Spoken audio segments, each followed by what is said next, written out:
இன்றைக்கி நம்ம வெள்ளை ரவையை வச்சு குலாப் ஜாமுன் எப்படி செய்கிறதுன்னு தான் பார்க்க போகிறோம். வாங்க எப்படி குலாப் ஜாமுன் பண்ணுறதுன்னு பார்க்கலாம். ஒரு மிக்ஸி ஜார் எடுத்துக்கலாம். மிக்ஸி ஜாரில் அந்த ரவையை போட்டு நல்லா பவுடராக அரைச்சி எடுத்துக்கலாம்.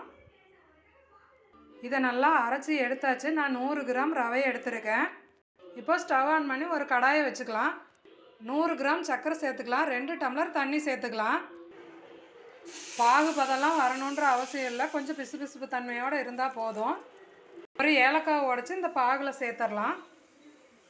பாகு நல்லா கொதிச்சு ஒரு பிசுபிசுப்பு தன்மையோடு ரெடி ஆகிடுச்சு. இப்போ ஸ்டவ்வை ஆஃப் பண்ணிட்டு இது ஒரு ஓரத்தில் நம்ம வச்சிடலாம். இன்னொரு கடாயை அடுப்பில் வச்சிடலாம். நெய் 1 ஸ்பூன் சேர்த்துக்கலாம். ரவையை இதில் சேர்த்துடலாம். இதை லைட்டாக வறுத்து எடுத்துக்கலாம்.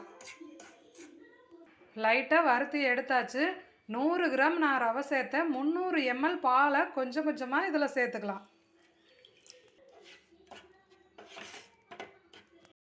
கொஞ்சம் கொஞ்சமாக பால் சேர்த்து நல்லா கட்டி இல்லாமல் இதை கலந்து விடணும். பால்லையே நல்லா வெந்து வரணும். கடாயில் ஒட்டாமல் இப்படி நல்லா வெந்து வரணும். இப்போ இந்த ஸ்டேஜில் ஸ்டவ் ஆஃப் பண்ணிடலாம். இது நல்லா ஆறட்டும். இது நல்லா ஆறிடுச்சு. 5 ரூபா பாக்கெட் பால் பவுட்ரு 1 பாக்கெட் நான் சேர்க்குறேன். இதை இப்போ நல்லா பிசைஞ்சுக்கலாம். ஒரு 2 to 3 ஸ்பூன் சேரும் அந்த பால் பவுடரு. கையில் கொஞ்சம் எண்ணெய் தடவிக்கிட்டு இது மாதிரி நல்லா பிசைஞ்சு ஒரு உருண்டையாக ஒரு 10 நிமிஷம் ஊற வச்சிடலாம். ஸ்டவ் ஆன் பண்ணி ஒரு கடாயை வச்சுட்டு எண்ணெய் கொஞ்சம் சேர்த்துடலாம். மாவை இது போல் சின்ன சின்ன உருண்டைகளாக உருட்டி எடுத்துக்கலாம். எண்ணெய் சூடானது இந்த உருண்டைகளை இந்த எண்ணெயில் சேர்த்துடலாம்.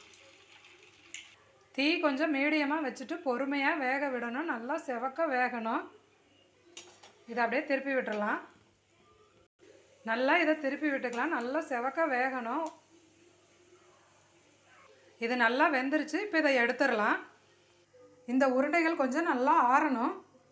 இந்த உருண்டைகள் நல்லா ஆறிடுச்சு. இப்போ இதை பாகில் சேர்த்துடலாம். இது ஒரு 1 மணி நேரம் நல்லா ஊறணும். இது நல்லா ஊறிடுச்சு. இப்போ ஒன்று எடுத்து நம்ம டேஸ்ட் பார்க்கலாம். எவ்வளோ ஜூஸியாக நல்லா ஊறி இருக்குன்னு